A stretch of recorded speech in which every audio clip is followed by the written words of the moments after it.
করোনায় মৃতের সংখ্যা হাজার ছাড়ালো, একদিনের সর্বোচ্চ শনাক্ত ৩,১৯০। রাজধানীর পূর্ব রাজাবাজার লকডাউন। নতুন অর্থ বছরের বাজেট অধিবেশন শুরু, করোনাকে ভয় না করে জয় করার আহ্বান প্রধানমন্ত্রী। অর্থনীতি পুনরুদ্ধারের বাজেট পেশ কাল, স্বাস্থ্য, খাদ্য ও কর্মনিরাপত্তায় গুরুত্ব দেওয়ার পরামর্শ। এবারের বাজেট হবে গণমুখী বললেন ওবায়দুল কাদের, কর ছাড়ের দাবি ব্যবসায়ী উদ্যোক্তাদের।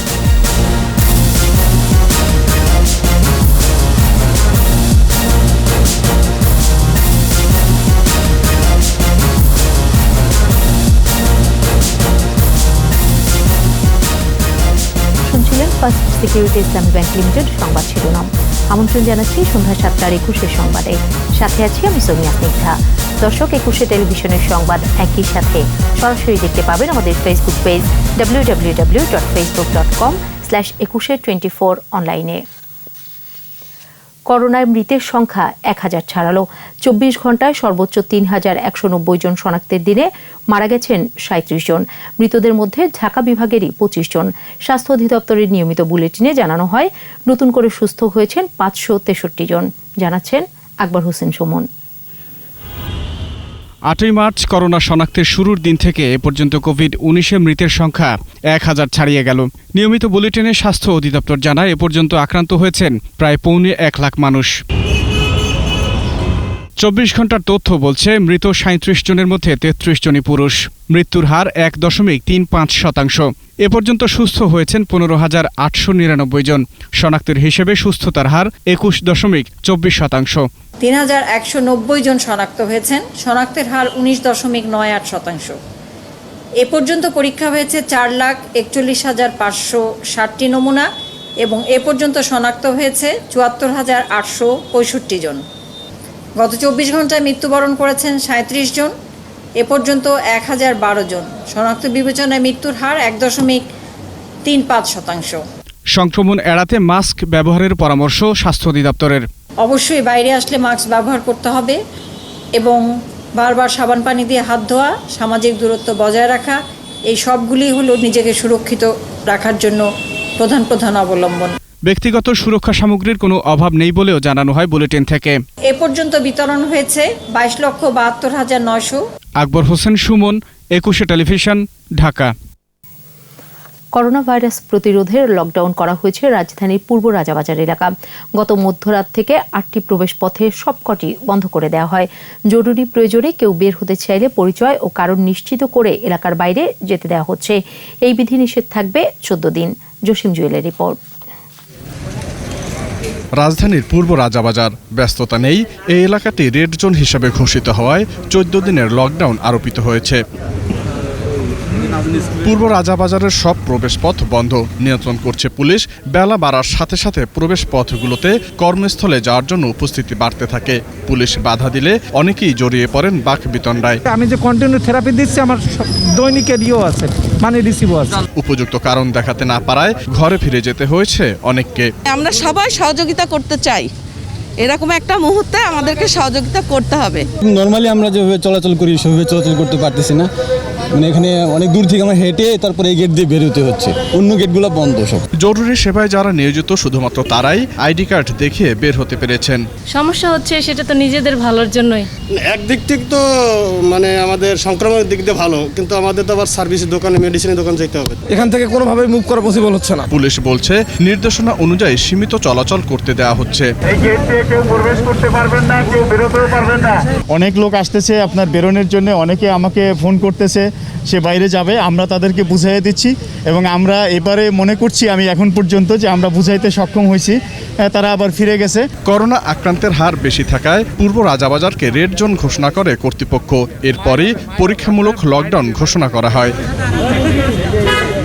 জসিম জুয়েল, ২১ টেলিভিশন, ঢাকা। এবার আমাদের বিশেষ আয়োজন বাজেট।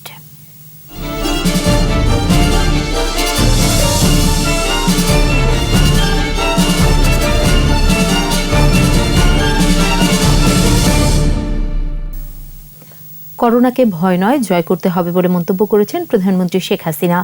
জাতীয় সংসদের বাজেট অধিবেশনে তিনি বলেন, করোনা এবং ঘূর্ণিঝড় আম্পানে কষ্টে থাকা মানুষদের খুঁজে খুঁজে সাহায্য পৌঁছে দেওয়া হয়েছে। করোনাকালে স্পিকার ডক্টর শিরিন শারমিন চৌধুরীর সভাপতিত্বে বিশেষ ব্যবস্থায় বসেছে এই অধিবেশন। প্রণব চক্রবর্তী রিপোর্ট। বিশ্ব মহামারী করোনা সংক্রমণের মধ্যেই বিশেষ ব্যবস্থায় বসল জাতীয় সংসদের ৮ম অধিবেশন। স্পিকার ডক্টর শিরিন শারমিন চৌধুরীর সভাপতিত্বে একাদশ জাতীয় সংসদের এই অধিবেশনে কোরাম ঠিক রেখে যোগ দেন সীমিত সংখ্যক সংসদ সদস্য।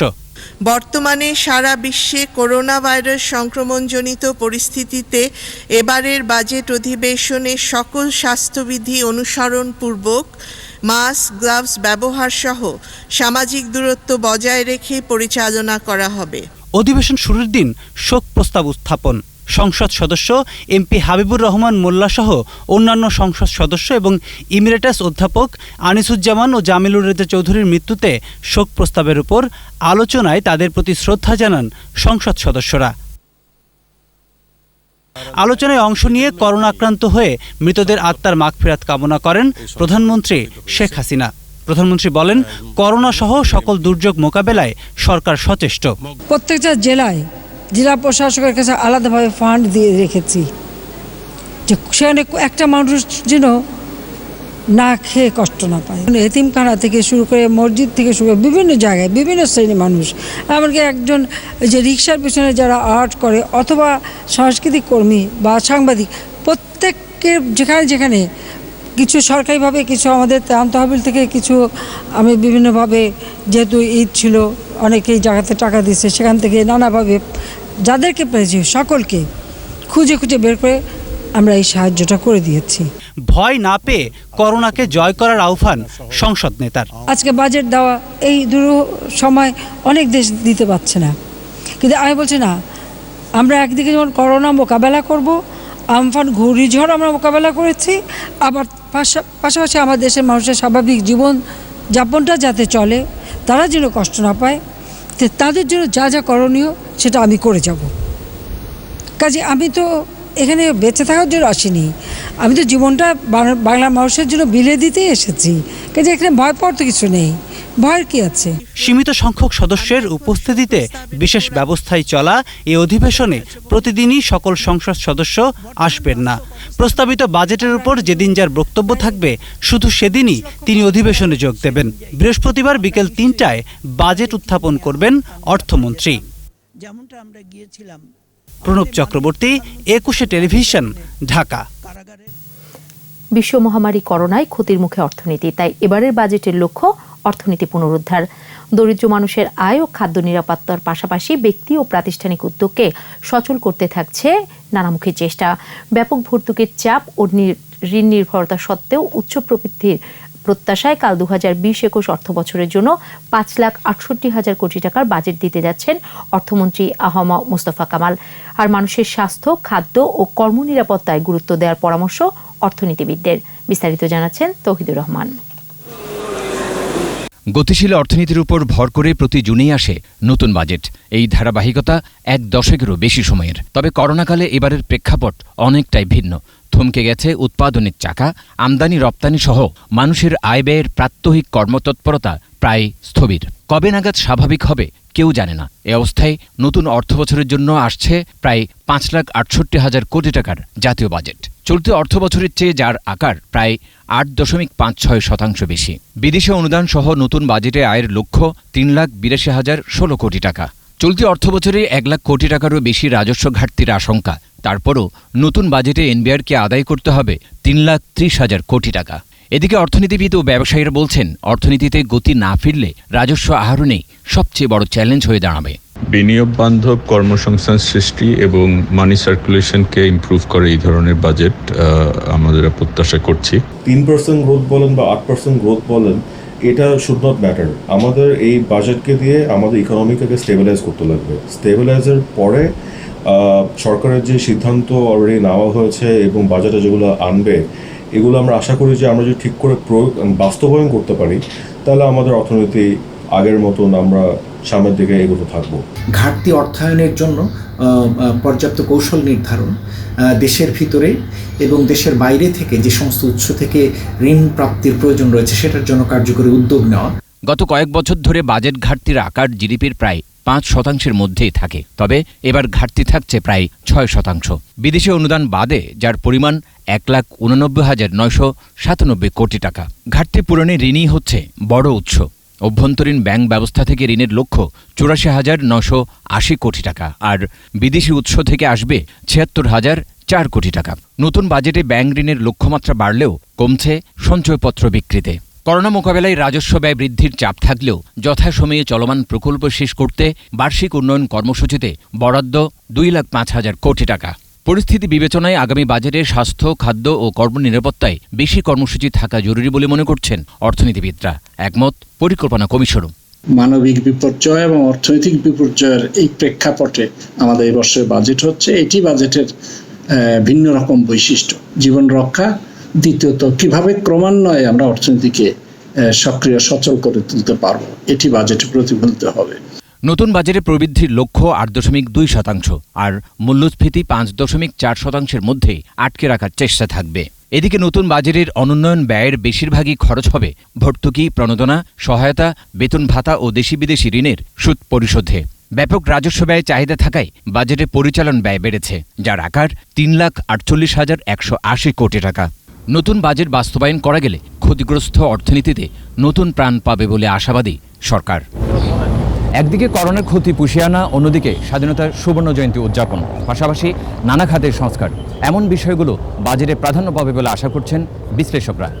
তৌহিদুর রহমান, 21 টেলিভিশন, জাতীয় সংসদ প্রাঙ্গণ, ঢাকা। জীবন ও জীবিকার বিষয়কে সর্বোচ্চ প্রাধান্য দিয়ে এবার গণমুখী বাজেট দেওয়া হবে বলে মন্তব্য করেছেন সড়ক পরিবহন ও সেতুমন্ত্রী ওবায়দুল কাদের। এমআরটি লাইন 5-এর চুক্তি সই অনুষ্ঠানে নিজ বাসভবন থেকে ভিডিও কনফারেন্সে যোগ দিয়ে মন্ত্রী একথা বলেন। জীবন ও জীবিকার বিষয়কে সর্বোচ্চ অগ্রাধিকার দিয়েই গণমুখী কল্যাণমুখী বাজেট জাতীয় সংসদে আগামীকাল উত্থাপিত হবে।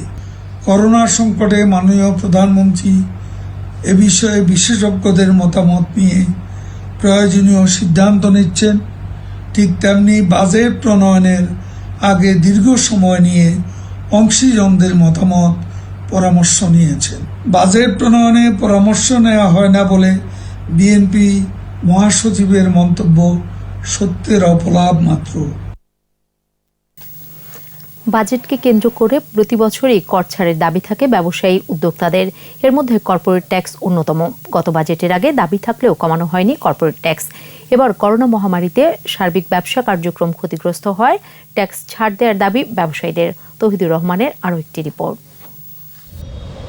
প্রতিবছর কোম্পানির বড় একটি অংশ সরকারের কোষাগারে জমা হয় কর্পোরেট ট্যাক্স হিসেবে। বৈশ্বিক করোনা মহামারীর কারণে বিশ্বের ব্যবসা বাণিজ্য স্থবির। বাংলাদেশেও এই বাস্তবতার বাইরে নয়। তাই আসছে বাজেটে কর্পোরেট ট্যাক্সে খানিকটা ছাড় চাচ্ছেন ব্যবসায়ীরা।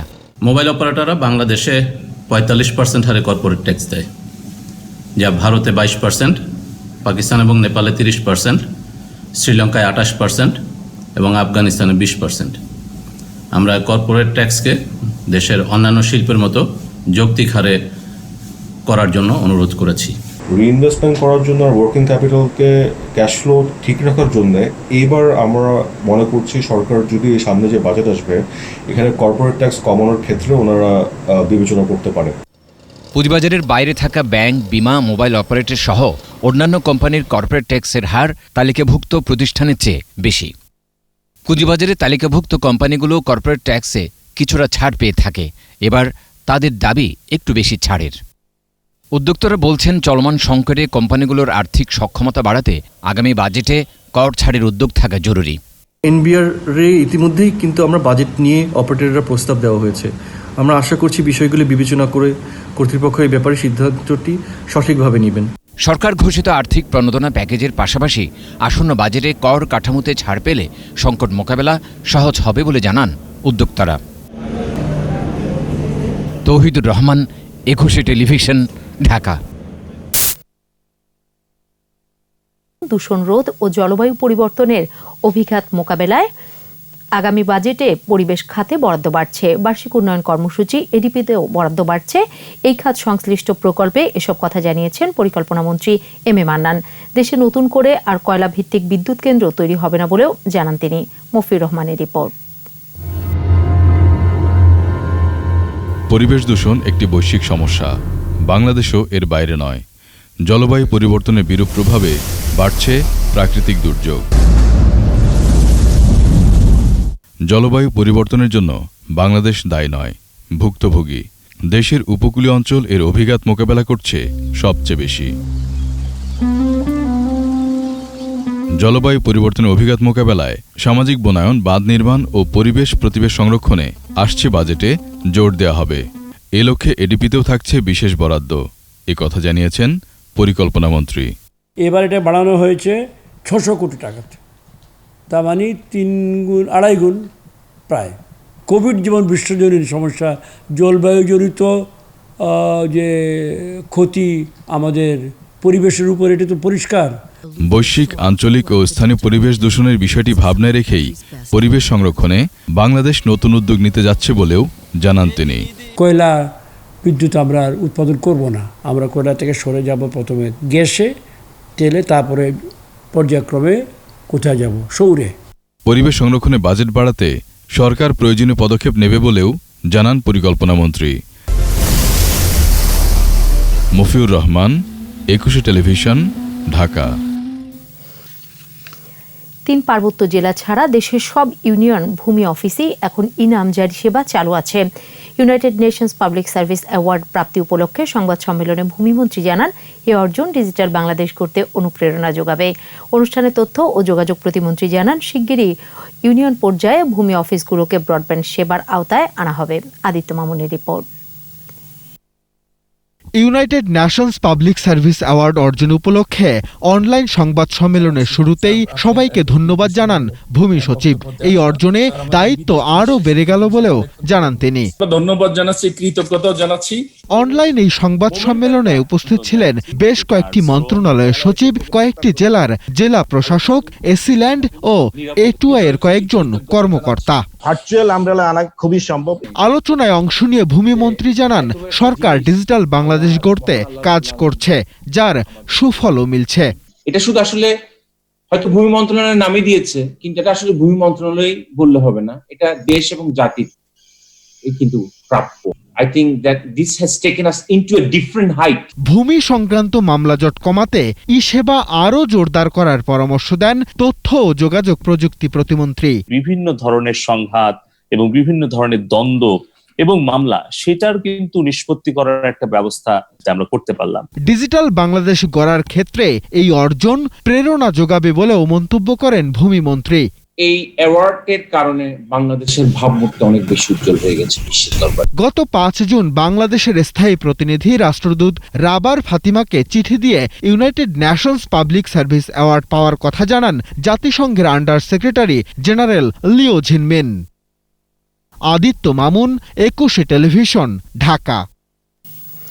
চিকিৎসাধীন সাবেক স্বাস্থ্যমন্ত্রী মোহাম্মদ নাসিমের করোনা ভাইরাস পরীক্ষার ৩য় দফারও ফলাফল নেগেটিভ এসেছে। বাংলাদেশ স্পেশালাইজড হাসপাতালে পরীক্ষার পর এই তথ্য দিয়েছেন তার ছেলে তানভীর শাকিল জয়। ডাক্তার কনককান্তি বড়ুয়ার নেতৃত্বে মেডিকেল বোর্ডের অধীনে চিকিৎসা চলছে আওয়ামী লীগ সভাপতিমণ্ডলীর সদস্য মোহাম্মদ নাসিমের। মস্তিষ্কে রক্তক্ষরণ হলে গেল শুক্রবার রাতে অস্ত্রোপচার করা হয়। এর আগে গত সোমবার শ্বাসকষ্ট নিয়ে রাজধানীর এই বেসরকারি হাসপাতালে ভর্তি করানো হলে তার করোনা শনাক্ত হয়। সারা দেশে প্রতিদিনই বাড়ছে করোনা আক্রান্তের সংখ্যা, উপসর্গ নিয়ে মৃত্যুও বেড়েছে। চাঁদপুর সদর ও হাজীগঞ্জে জ্বর, সর্দি, শ্বাসকষ্ট নিয়ে মারা গেছেন 7 জন। গাজীপুর, রাজশাহী ও দিনাজপুরের হিলিতেও মারা গেছেন 3 জন। প্রতিনিধিদের সহায়তায় আরও জানাচ্ছেন সমর ইসলাম। জ্বর, সর্দি, কাশি ও শ্বাসকষ্টে চাঁদপুরে 7 জনের মৃত্যু হয়েছে। একজন সদর উপজেলার মৈশাদী গ্রামের এবং অন্যদের বাড়ি হাজীগঞ্জ উপজেলার বিভিন্ন গ্রামে। নমুনা সংগ্রহ করে বিশেষ ব্যবস্থায় দাফন করা হয়েছে তাদের। করোনা উপসর্গ নিয়ে গাজীপুর শহীদ তাজউদ্দিন মেডিকেল কলেজ হাসপাতালের আইসোলেশনে থাকা এক বৃদ্ধের মৃত্যু হয়েছে। জ্বর, সর্দি, কাশি ও শ্বাসকষ্ট নিয়ে রাজশাহীতে চিকিৎসাধীন একজনের মৃত্যু হয়েছে। তার বাড়ি চাঁপাইনবাবগঞ্জের জয়ন্তপুর গ্রামে। এছাড়া দিনাজপুরের হিলির জাঙ্গই গ্রামে করোনা উপসর্গ নিয়ে মারা গেছেন আরও এক বৃদ্ধা। সিলেটে 94 জনের নমুনা পরীক্ষায় আরও 50 জন শনাক্ত হয়েছেন। আক্রান্তদের 47 জনই সিটি কর্পোরেশন এলাকার বাসিন্দা। এর মধ্যে 4 জন চিকিৎসকও রয়েছেন। এ নিয়ে জেলায় করোনা রোগীর সংখ্যা দাঁড়ালো 989 জনে। 24 ঘণ্টায় রংপুর মেট্রোপলিটন পুলিশের তাজহাট থানার ওসি শেখ রুকনুজ্জামান সহ 14 জনের করোনা পজিটিভ।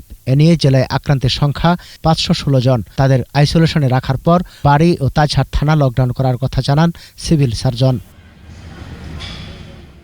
বরিশালে 24 ঘণ্টায় আরও 27 জন সহ মোট আক্রান্ত 701 জন। এর মধ্যে 8 জনের মৃত্যু হয়েছে এবং সুস্থ হয়েছেন 117 জন। কুষ্টিয়ায় নতুন 15 জন সহ মোট আক্রান্ত 153 জন। তাদের মধ্যে সদ্য যোগ দেয়া এডিসি ও একজন সাংবাদিক রয়েছেন।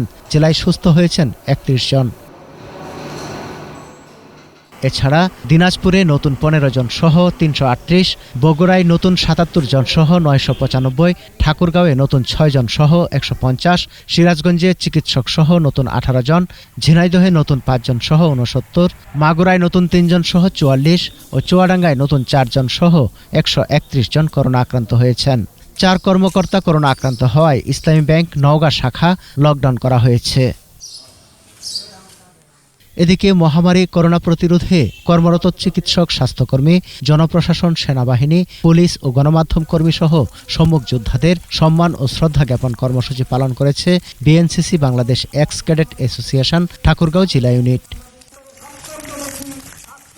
সমর ইসলাম, 21 টেলিভিশন। শরীয়তপুরের জাজিরা প্রান্তে বসানো হয়েছে পদ্মা সেতুর 31তম স্প্যান। এতে দৃশ্যমান হয়েছে সেতুর 4650 মিটার। সকাল থেকে সেতুর সর্বশেষ নির্মিত 25 ও 26 নম্বর খুঁটির উপর স্প্যানটি বসানোর কাজ শুরু হয়। এর আগে মাওয়া প্রান্তের কুমারভোগ ইয়ার্ড থেকে 3150 মেট্রিক টন ওজনের স্প্যানটি ভাসমান ক্রেনে নিয়ে যাওয়া হয় জাজিরা প্রান্তের নির্ধারিত খুঁটির কাছে। 150 মিটার দীর্ঘ স্প্যানটি বসানোর ফলে 4650 মিটার দৃশ্যমান হলো।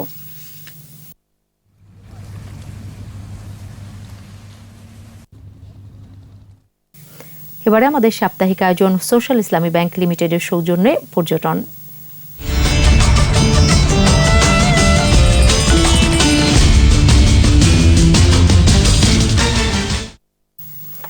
মৌলভীবাজারে সন্ধান মিলেছে আরও 3টি প্রাকৃতিক গিরিখাত, কয়েকটি জলপ্রপাত ও ঝর্ণার। স্পটটির নামকরণ করা হয়েছে শ্রীমঙ্গলের নৈসর্গিক স্বর্গোদ্যান। পর্যটনের রিপোর্ট করতে পাহাড়ি এলাকায় গিয়ে 21 টেলিভিশনের মৌলভীবাজার প্রতিনিধি বিকুল চক্রবর্তীর ক্যামেরায় উঠে আসে পৃথক স্থানের এই প্রাকৃতিক সৌন্দর্যগুলো। রিপোর্টে আরও জানাচ্ছেন রত্না জামান। পাথুরে গিরিখাতগুলো দিয়ে প্রবাহিত হচ্ছে জলের ধারা, সৃষ্টি করছে অপরূপা এক প্রকৃতি। মৌলভীবাজারের শ্রীমঙ্গল উপজেলার সিন্দুরখান ইউনিয়নের সীমান্তবর্তী এলাকায় প্রকৃতি নিয়ে রিপোর্ট করতে গিয়ে 21-এর ক্যামেরায় ধরা পড়ে ঘন বনের ভেতর প্রাচীন এই গিরিখাত। তবে প্রত্যন্ত এই এলাকায় যাতায়াতের রয়েছে ঝুঁকি। পাহাড়ি রাস্তা এবং খুব ভয়ানক একটা রাস্তা, সবাই এখানে আসতে পারে না, খুব রিস্কি একটা জায়গা। এর মধ্যে সাপ আছে, ভালুক আছে, বান্দর আছে। এগুলা আমরা যে যাচ্ছি কিন্তু খুব 10-15 জন মিলে করে যাচ্ছি এগুলাই মাছ ধরার জন্য।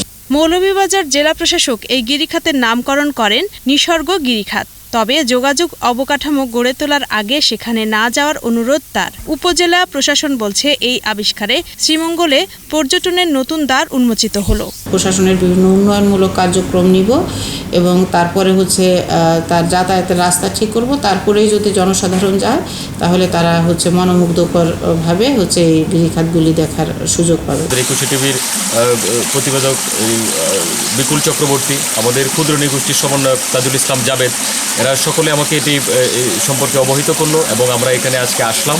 দুর্গম পাহাড়ি পথ, ভাঙাচোরা পথ পাড়ি দিয়ে এখানে আসতে হয়। যাতায়াতের জন্য বনের বাইরে 4 থেকে 5 কিলোমিটার রাস্তা পাকাকরণ করা প্রয়োজন বলে মনে করেন প্রকৃতি প্রেমীরা। রত্না জামান, 21 টেলিভিশন। ব্যবহার কমে যাওয়ায় এখন তেল, গ্যাস ও বিদ্যুতের দাম কমানো সম্ভব নয় বলে জানিয়েছেন বিদ্যুৎ ও জ্বালানি প্রতিমন্ত্রী নসরুল হামিদ বিপু।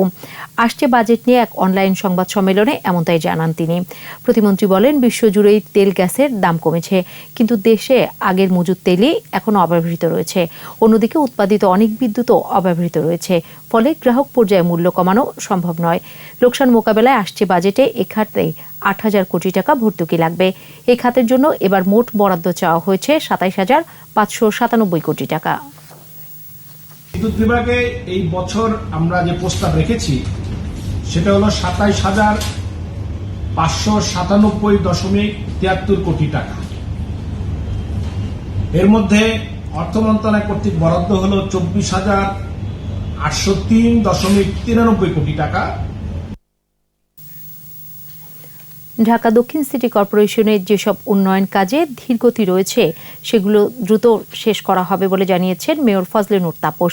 দুপুরে রাজধানীর ওসমানী উদ্যানের উন্নয়ন কাজ পরিদর্শন শেষে সাংবাদিকদের কথা বলেন তিনি।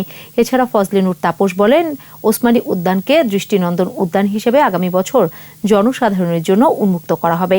ডেঙ্গু সহ অন্যান্য মশা নিধনে জলাশয়, নর্দমা পরিষ্কারের কাজ হাতে নেওয়া হয়েছে বলেও জানান ফজলে নূর তাপস। মত বিনিময় করেছে। আমি কিছু ওসমানী উদ্যানকে নিয়ে একটি প্রকল্প আছে, প্রকল্পটা অত্যন্ত ধীর গতিতে চলছে কোনো ত্বরান্বিত করার জন্য, এবং নতুন দিক নির্দেশনার আলোকে আমরা আগামী বছরের মধ্যে যাতে করে এটা আমরা চালু করতে পারি সেই জন্য আজকে এই পরিদর্শন। মুমূর্ষু রোগীদের জীবন রক্ষাকারী সরঞ্জাম সহ চট্টগ্রামে অক্সিজেনের কৃত্রিম সংকট তৈরি হয়েছে। পরিস্থিতি মোকাবেলায় জেলা প্রশাসন ও আইনশৃঙ্খলা বাহিনী অভিযান শুরু করেছে চট্টগ্রামে। চলছে ভ্রাম্যমাণ আদালতের কার্যক্রম। এদিকে পরিস্থিতি মোকাবেলায় বিনামূল্যে অক্সিজেন রিফিল করার ঘোষণা দিয়েছেন সাংসদ দিদারুল আলম। বিপ্লব মজুমদারের ক্যামেরায় চট্টগ্রাম থেকে রিপোর্ট করেছেন হাসান ফেরদৌস। শ্বাসকষ্ট করোনা উপসর্গ নিয়ে চট্টগ্রামের বিভিন্ন হাসপাতালে প্রতিদিনে বাড়ছে রোগীর সংখ্যা। মুমূর্ষু রোগী বেড়ে যাওয়ায় বেড়েছে অক্সিজেন সিলিন্ডারের চাহিদা। ফলে বাজারে তৈরি হয়েছে অক্সিজেনের কৃত্রিম সংকট। প্রতিটি অক্সিজেন সিলিন্ডার বিক্রি হচ্ছে নির্ধারিত দামের চেয়ে ৩-৪ গুণ বেশি দামে। সংকট মোকাবেলায় বিশেষ অভিযান শুরু করেছে জেলা প্রশাসন। প্রতিদিনে নির্বাহী ম্যাজিস্ট্রেটের নেতৃত্বে চালানো হচ্ছে অভিযান। এখানে যথেষ্ট আপনার সিলিন্ডার রয়েছে, কিন্তু আমরা দেখতে পাচ্ছি যে মানুষের কাছে যে মানুষ বলতেছে যে এখানে একটা কৃত্রিম সংকট তৈরি হয়েছে, বাজারে সিলিন্ডার নেই। তো অক্সিজেন সিলিন্ডার এখানে আছে, কিন্তু তারা এখানে সংকট সৃষ্টি করে তারা আপনার ওই প্রফিট করার জন্য পায়তারা করতেছিল। তো আমরা এখানে অনেক অনিয়ম লক্ষ্য করলাম। তো অনিয়মের কারণে আমরা তাদেরকে পানিশমেন্টের আওতা নিয়ে এসেছি। এদিকে মুমূর্ষু রোগীদের সহায়তায় অক্সিজেন সরবরাহের ঘোষণা দিয়েছেন সীতাকুণ্ডের সাংসদ দিদারুল আলম। হাসপাতালে চিকিৎসাধীন কোনো রোগী যাতে অক্সিজেনের অভাবে মারা না যায় এর জন্য বিনামূল্যে অক্সিজেন রিফিল করে দেওয়ারও আশ্বাস দেন তিনি। যারা আছে চট্টগ্রামে, যারা হসপিটালে, যারা বিশেষ করে করোনা চিকিৎসা দিচ্ছেন, ওনাদেরকে বিনয়ের সাথে অনুরোধ করবো আপনারা বোতল নিয়ে আসেন, বিনামূল্যে আমরা আপনাদেরকে ফিলিং করে দিব। কারণ আমরা চাই চট্টগ্রাম কোনো বাসী যাতে অক্সিজেনের জন্য মারা না যায় বা মৃত্যু যাতে না ঘটে সেটা আহ্বান জানাবো। জীবন রক্ষা ওষুধ সহ অক্সিজেনের কৃত্রিম সংকট বন্ধে প্রশাসন আরও কঠোর হবে এমনটাই প্রত্যাশা সংশ্লিষ্টদের। হাসান ফেরদৌস, ২১শে টেলিভিশন, চট্টগ্রাম। খাগড়াছড়িতে করোনা দুর্যোগ মোকাবেলায় সেনাবাহিনীর ত্রাণ বিতরণ অব্যাহত রয়েছে। খাগড়াছড়ি রিজিয়নের আওতাধীন লঙ্গদু জোনের মাধ্যমে দুর্গম এলাকার দুস্থ মানুষের মাঝে ত্রাণ বিতরণ করা হয়েছে। লঙ্গদু জোনের zone commander lieutenant colonel Miraj Haider চৌধুরীর নেতৃত্বে দুর্গম এলাকার লঙ্গদু, মাইনিমুখ, করলাছড়ি, ইয়ারাংছড়ি এলাকায় অভাবে থাকা মানুষদের মাঝে এই ত্রাণ পৌঁছে দেন সেনা সদস্যরা। এ সময় লঙ্গদু জোন অধিনায়ক বলেন, অসহায় মানুষের পাশে থেকে সাধ্যমতো সহযোগিতা করে যাচ্ছে সেনা সদস্যরা। এবারে সোশ্যাল ইসলামী ব্যাংক লিমিটেড বাণিজ্য সংবাদ।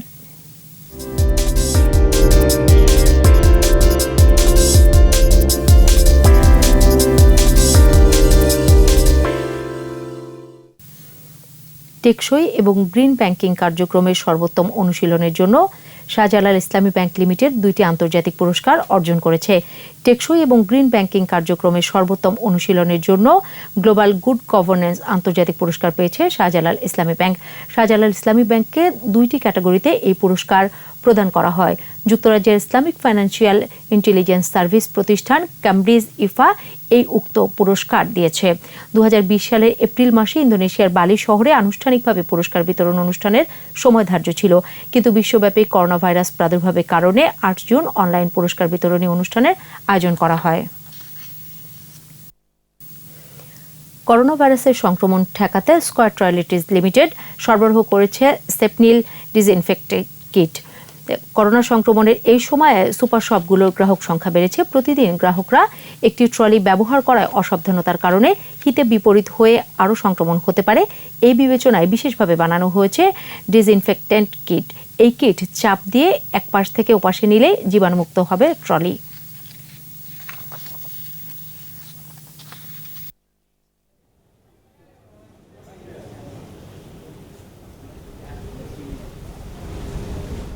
আর এরই সাথে শেষ করছি সন্ধ্যা 7টার 21 সংবাদ। যাওয়ার আগে ফার্স্ট সিকিউরিটি ইসলামী ব্যাংক লিমিটেড সংবাদ শিরোনামগুলো আরও একবার। করোনায় মৃতের সংখ্যা 1000 ছাড়ালো, একদিনে সর্বোচ্চ শনাক্ত 3190। রাজধানীর পূর্ব রাজাবাজার লকডাউন। নতুন অর্থ বছরের বাজেট অধিবেশন শুরু, করোনাকে ভয় না করে জয় করার আহ্বান প্রধানমন্ত্রীর। অর্থনীতি পুনরুদ্ধারের বাজেট পেশ কাল, স্বাস্থ্য, খাদ্য ও কর্মনিরাপত্তায় গুরুত্ব দেওয়ার পরামর্শ। এবারের বাজেট হবে গণমুখী বললেন ওবায়দুল কাদের। কর ছাড়ের দাবি ব্যবসায়ী উদ্যোক্তাদের।